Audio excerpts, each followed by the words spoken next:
缩小。它为什么会变黑屏？有一点翻车。这个好像我已经设置过了，所以下一步，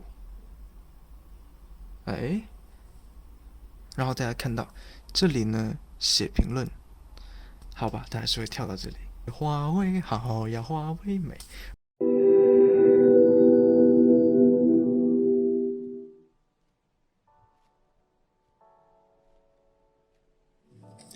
Hello， 大家好，这里是 You Unbox。今天我们来开箱华为 MatePad Pro。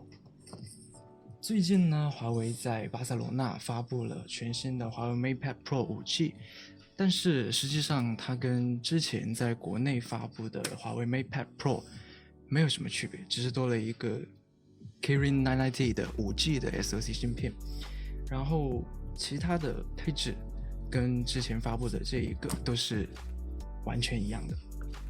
那么现在这个时候，由于我们知道这个疫情当前这个产能呢是严重的不足，所以呢很多地方没有办法就是很顺利的买到，并且是用原来的价格买到华为 MatePad Pro， 特别是华为的官方的商城或者是京东的旗舰店。然后呢，这一个是在淘宝的一个第三方的店家上面买的，并且呢是加上了 M Pencil 的套装版。现在这个时候 M Pencil 比平板要更加的难买到，实在也不知道是怎么回事。然后呢，这一家店买的时候还送了一个钢化膜，一个内胆包，还有一个什么小音响，这个一点用都没有，蓝牙的音响。然后呢，这个就是 M Pencil。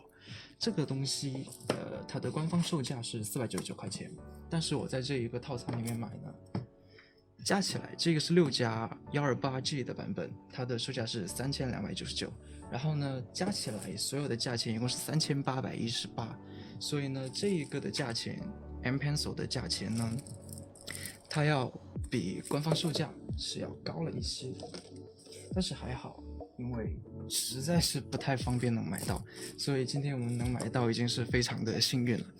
那么我们现在就来打开这一个塑封。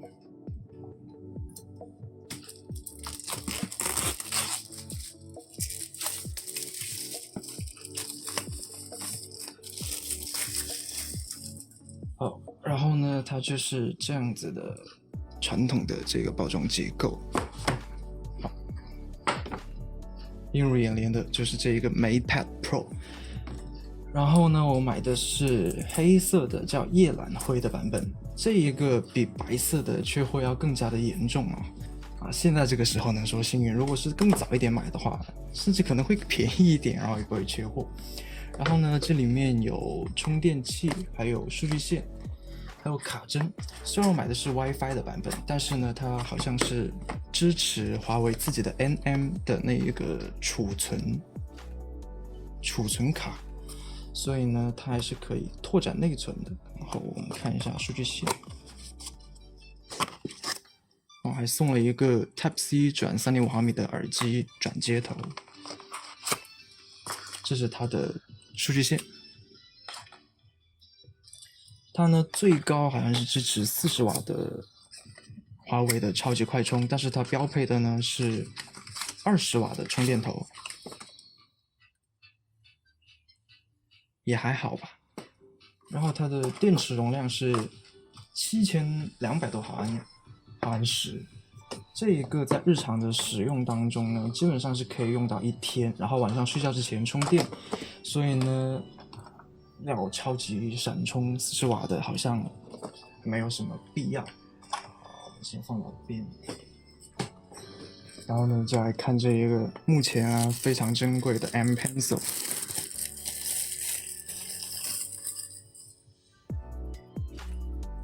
我们来打开看一下，它有贴那一个标签，然后这就是这支笔。据说呢，它跟 MatePad Pro 的配对之后，延迟可以达到就是20毫秒。20毫秒呢，基本上是非常非常的小。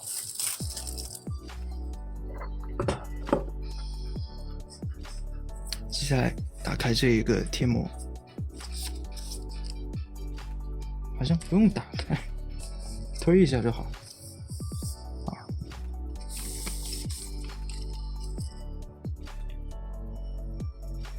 这个 MatePad Pro 呢是10.8英寸的 IPS 的屏幕，然后呢分辨率是2K 的，但是它的官方宣传，它的网站上官方宣传是叫全高清，全高清是1920×1080，好吧？那我们先开机。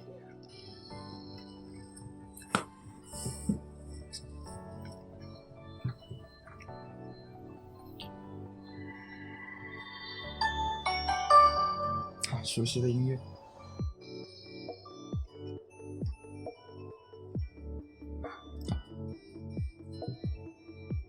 好，我们连接一下网络，让它进行一个初始化的设置。好，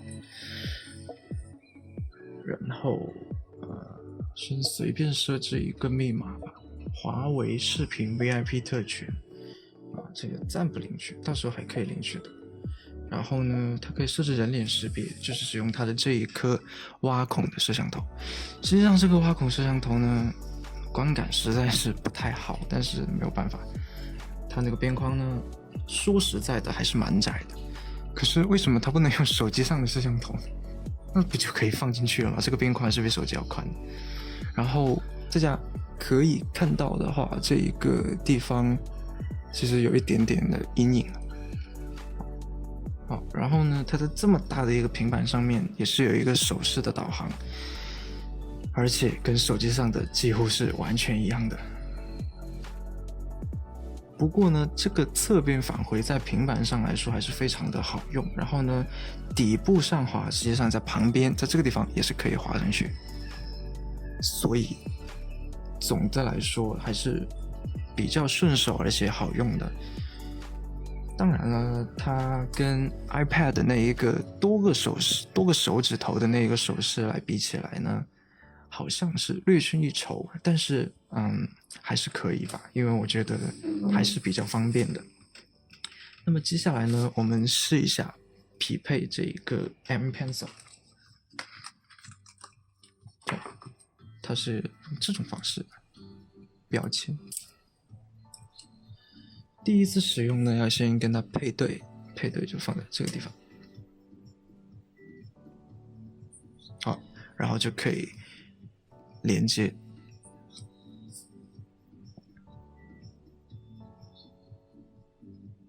哎，已连接成功。然后呢，它有一个提笔速记的这个功能，然后呢，它跟 iPad 差不多 ，iPad 是熄屏的时候拿 Apple Pencil 点2下屏幕，然后呢，华为这一个是点1下屏幕就可以进入到提笔速记了。我们先关掉屏幕，看一下，拿下来，点1下，哎，它就进入到这个提笔速记的这个界面。然后我们现在就可以试一下。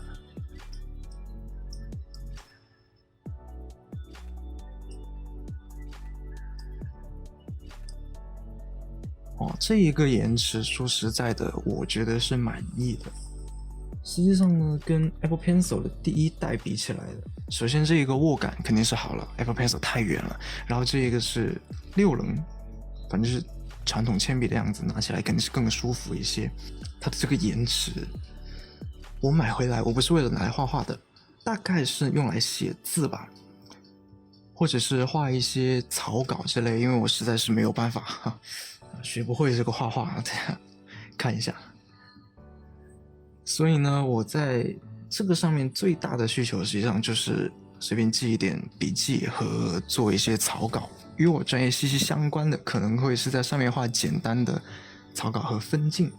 然后这个是就对这一个别的需求来说好像要求不是特别高，但是如果一般的那一些，比如说华为 M5， 它好像有配一个那个电容笔，那一个就是真的你就跟拿手指头在上面写是差不多的，我觉得那就没有意义。然后这一个呢，我认为呢还是比较满意。好，那么这一块屏幕呢，给我带来的第一观感来说还是比较舒服的。它只有一面可以洗得上，另外几面都是洗不上，但是那一面是凹下去的，所以一摸也知道，这个观感还是非常非常不错的。我们看一下这一个背部，这个背部呢，好像就是在巴塞罗那发布的那一个背面好像是玻璃啊，我是看那些测评的那些媒体说是玻璃，但是这一个的背面不是玻璃。我当然不知道那个是不是，我还没买得到。这一个好像是叫做什么铅玻还是纤玻的什么的，就是类似塑料的这个材料。这个不用玻璃呢，带来的好处就是减轻了这一个的产品的重量，然后拿在手里面会更加舒服。确实，我拿在手里觉得非常非常的舒服，然后很轻薄。像这个是10.8寸，那么跟 iPad Pro 的拿起来的那个感觉比起来，真的是轻很多，轻松很多，然后拿起来是非常舒服。一般来说，不会有人拿平板来拍照，它搭载的这一个镜头，我就觉得有点没有必要啊，拿放这么长的一个东西在这里，然后虽然说它占比就是不大，但是它有个突出，导致呢，如果我在平面上放这个平板呢，它是没有办法完全平的放在上面。特别是如果放在一个很平的地方上面，你在没有键盘的情况下去打字，打到这里的时候，它肯定是会翘起来。所以这一个，我觉得，哎呀，看一下。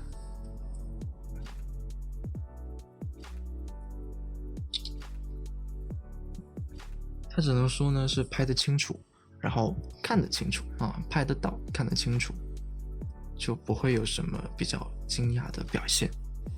好，我们来看一个MatePad Pro 上面让我觉得非常实用的一个功能，叫做平行世界。那么这一个功能呢，在 iPad 上是真的是没有的。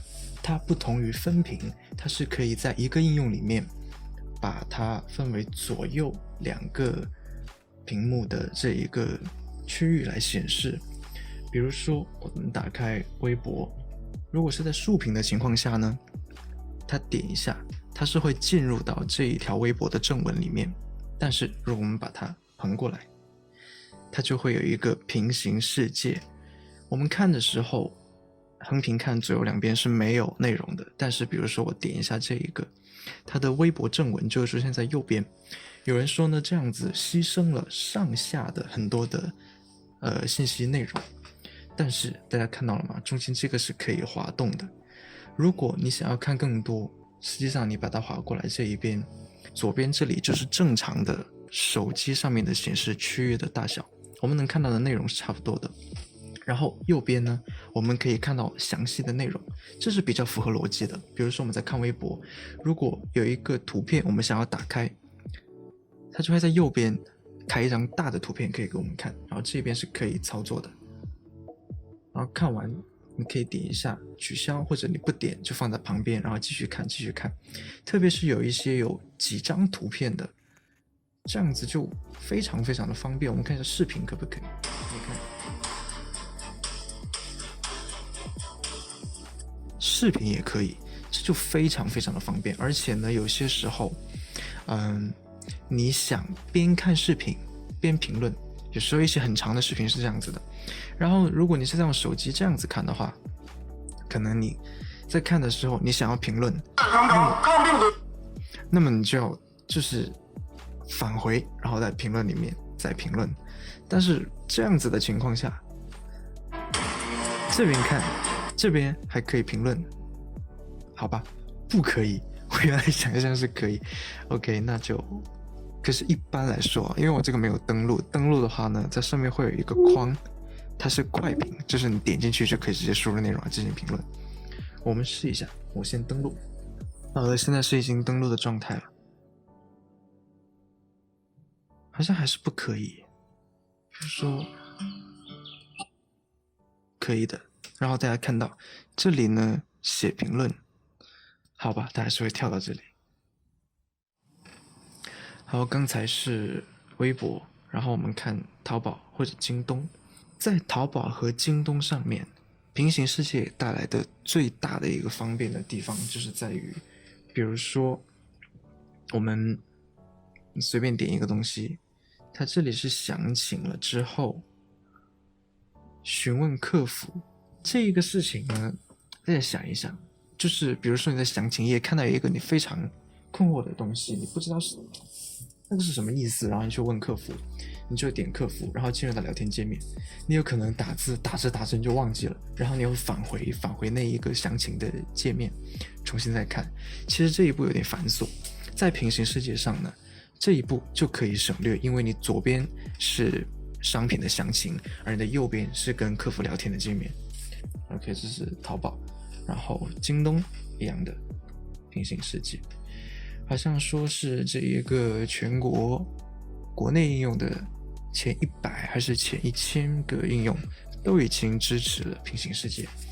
那么在 iPad 上呢，也是可以体验到这一个功能的。是怎么实现呢？在 iPad 上下载哔哩哔哩就可以。哔哩哔哩在MatePad Pro 上呢是手机版的，然而在 iPad 上它好像是有 iPad 的 HD 版还是怎么样，但是在那个上面就是横屏过来的时候，默认呢它是整个界面都是占满的，然后点一个视频它会在右边播放。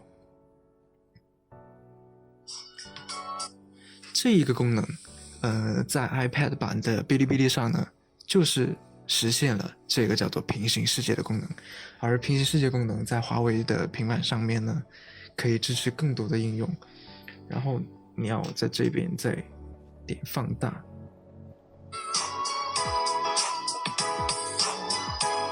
它就得见到全屏了。OK， 非常的好，而且这个逻辑也是非常的清楚，也让人觉得很舒服。接下来我们看一下分屏。那么这么大一个屏幕，一个平板，肯定是这更有效率的去用的话呢，特别是在办公的情况下，实际上呢分屏确实是非常有用的。比如说我在办公的时候用这一个 WPS， 比如说就是这边正在打字或者正在做 PPT， 然后有进行一些工作，然后要查资料，然后我们要进入浏览器。 OK， 那我们把浏览器拖到旁边，然后一边是 WPS 一边是浏览器，这一边查了东西查到了缩小，它为什么会变黑屏？有一点翻车。好，再来一次，放到这里。比如说我查东西我已经查完了，然后呢缩小到这个地方，然后这边可以继续做，或者呢如果不想就是占用这么大的一个部分，在旁边呢我们可以把它拖下来，让它变成一个浮窗的应用，不需要的时候我们把它关掉。然后它的分屏呢最多在一个屏幕上面，就是平板模式的时候它可以有3个应用，分别是两边各有一个应用，同时在这样的情况下还可以再点击一个应用出现在画面当中作为一个浮窗。我看一下能不能调整大小，不能调整大小，它只能拖动，但实际上也已经非常的方便了。然后我们说一下它有一个截屏的功能，这个截屏呢一般在华为手机上是用指关节敲一下屏幕它就可以截屏，但是在平板上面没有办法这样做到。但是因为它屏幕比较大，它在上面的截屏手势是3指下滑。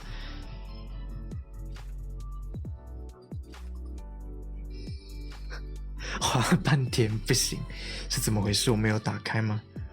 看一下手势操作辅助功能，手势3指下滑截屏，对，要打开。 OK， 打开了之后这样子就截屏了，然后往上滑一下是分享，然后它有华为 Share， 那么我又没有华为手机又没有华为平板，所以这个功能我暂时用不到。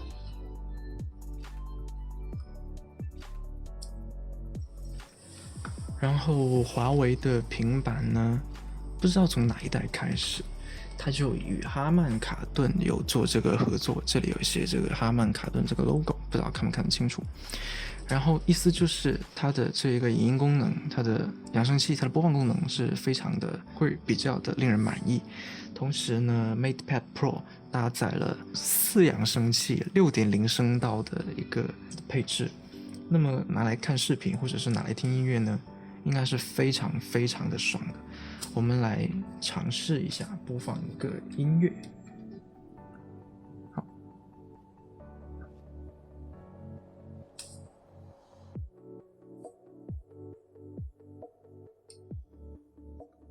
然后它里面呢自带的这个华为的主题曲，华为的主题曲呢不是那个华为好呀华为美，而是这个 Dream Impossible。这个我是今年初才知道的，它居然是华为的官方的主题曲。好，我们来听一下。当然了，我这个录制的设备呢并没有特别的好，所以大家在视频里面是没有办法知道它到底有多好的。就是我的音质取决于我录制的设备还有你看的设备。那么至少在我个人的听感里面是非常非常棒的。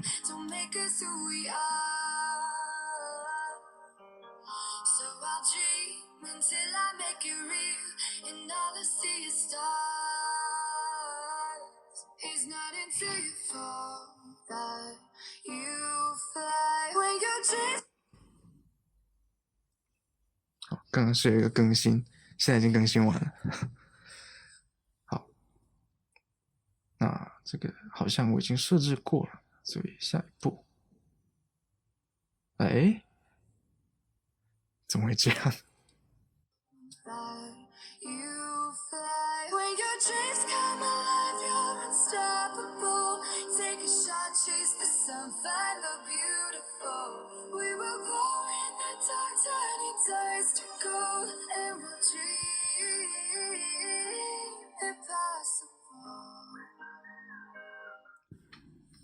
有这样子的表现，我相信哪怕我拿它不当做一个生产力的工具，当做一个看爱奇艺和看哔哩哔哩的工具，也会是非常非常的舒服。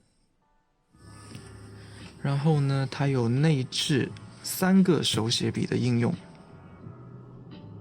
分别是手写笔应用专区，一个是 Enable for 华为，还有一个是笔写计算器，这3个是它出厂就自带有的。然后呢，华为笔的手写应用区、手写应用专区里面呢，就会有能够给在华为 MatePad Pro 上使用的一些软件，直接就可以在上面下载，不用再到网上去找。然后呢，这里面一定呢，也就是这一个适配的最好的。我们先来装几个看看。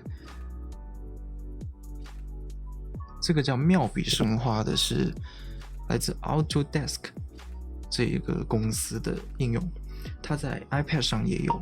然后呢，在华为的这个 MatePad Pro 上呢，也是适配了它的 M Pencil， 就是听说呢，这一个体验是比较接近的。当然是不是我们到时候再看。然后 Autodesk 对我来说好像是一个噩梦一样的一家公司，因为我们有学习用玛雅或者是什么样的 3D 的软件，哇，3D 软件是太难学，太难学了啊！好吧，我们先看一下这个有，现在是铅笔哦，主铅笔，然后我们看一下。我感觉这一个的这个延迟好像比那个提笔速记还要更低一些。然后呢，你说这个20毫秒，20毫秒其实对我来说，我自己可能看不出来啊，这个感觉非常好，而且它有4096级的压感。那么用力一点，它就是粗，然后轻一点，细。不错不错不错。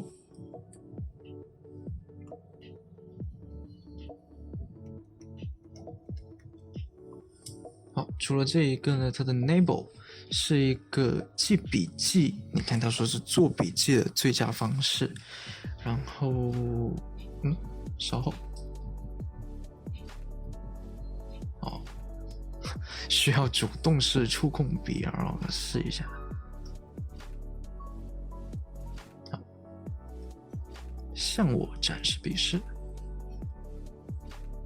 哦，你看它这一个就非常的方便。它有非常方便的利用手写笔来进行做笔记的方式，比如说涂掉这一个，就可以删除掉不想要的文本。哦，还要覆盖，哎，这个还是非常非常方便的，非常非常方便。哎呦，可以。然后，好，下一幅。还可以做分行，非常方便的做分行。哦，你看，然后呢，在右侧用同样的笔势可以合并行。哇，这可真是双击文本进行排版，它还能识别出你写的什么字，然后变成文字进行排版。再次双击，哦，又可以重新来编辑。然后呢，比如说啊，怎么样？再次双击可启用完整的编辑功能。我已经点了，为什么没有办法启动？哦，好，启动。那么看一下，那么这个对我来说就还比较有用了。这个可以记笔记，然后记一些速记、草稿，都可以在这里完成。然后呢，比如说画分镜的话，就可以在这个 Sketchbook 里面可以完成。还可以。那么由于华为的这个 MatePad Pro 搭载的是麒麟目前来说最新的也是最强大的 Kirin 990的这个芯片，然后实际上呢，它玩游戏的话应该也是没有问题的，就好像华为最新的旗舰手机一样，是可以非常流畅的去玩游戏的。所以呢，你看打开应用的时候，它会推荐你下载王者荣耀、和平精英这样子的游戏，就是告诉你这一台平板呢是可以非常流畅的去就是玩游戏的，应该是这样子。我们就等一下来试一下，看看玩游戏的话它是怎么样的一个体验。我们来看一下游戏的体验，这一个是和平精英，我们看一下画面设置 HDR 高清是可以开到的，然后帧数呢超高也是可以的，然后确认修改了之后，我们随便开启一场游戏，看一下这一个的麒麟990芯片的对于这一些非常大型的，而且是非常怎么说呢，非常的国民的一个游戏的优化来说呢，应该是比较不错的。然后你看，还是非常的流畅，而且呢画面非常清楚，非常非常清楚。那我们看到这个摄像头，它挡住了这一个剩余人数，好像是可以设置的，画面全面屏设置好像。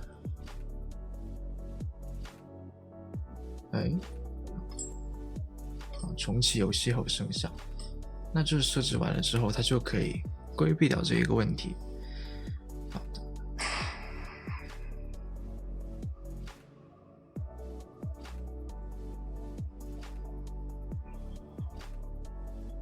然后四扬声器的最大的好处就是，你这样抓的时候，左右两边挡住了2个扬声器，上面还有2个扬声器。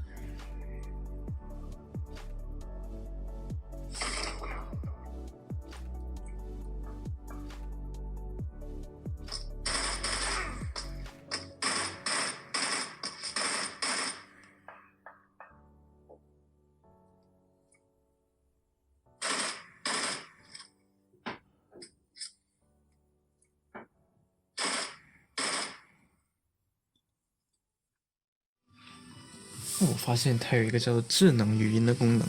我本来以为它只是华为上的一个语音助手，就是小易这一个语音助手。然而我点开这个之后，我发现它居然是把这个平板作为一个，就是我们现在好像有一个新的一个产品业态，是从 Google Home 的带屏幕的那个音箱开始，然后呢，小爱同学和百度的小度智能助手，什么小度在家，就是都有这个带屏的智能助手，然后下面是一个，后面是个音箱，然后前面好像是放了个平板在前面一样，然后它居然有这样子的功能。就比如说你平时你就把这个把它放在旁边，你用的时候啊，你平时可能不需要用它，然后把它放在旁边，当然这会很费电，你可能要插着电。然后由于它不是 OLED 的屏幕，它不会烧屏，然后呢，就把它当成一个智能应用的助手，智能助手的应用来使用它。比如说小易，现在天气怎么样？青秀区最近3天的天气，今天多云，明天阴，后天阴，最高温度27摄氏度，最低温度18摄氏度。这就跟那一些带屏幕的智能语音助手是基本上做到了同样的功能，除了它没有那么大体积的音箱以外，别的可能就是体验上来说是非常一致的。然后它有4音箱4个扬声器，然后还是哈曼卡顿的。小易，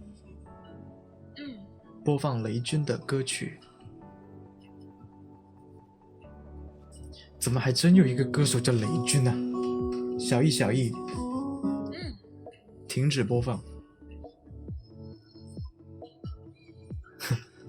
没有办法通过这个方法听到 Are you OK？ 我们来看一下视频播放的部分。这是一个16:10的屏幕，然后一般我们看到的影视资源大部分是16:9的，然后大家看到这里这一个摄像头，它刚刚好在16:9的画面以外放大。看视频的时候它是不会影响的，这是一条完整的品线，看到吗？然后为什么要搞得这么的悲伤呀？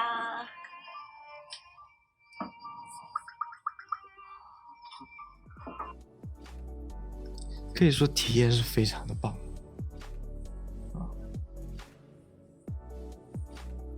就如果把它作为一个娱乐平板来看的话，它也是有非常非常好的体验的。好了，今天的开箱呢就到这一边，感谢收看这一期的 Yo Unbox，我们下期再见。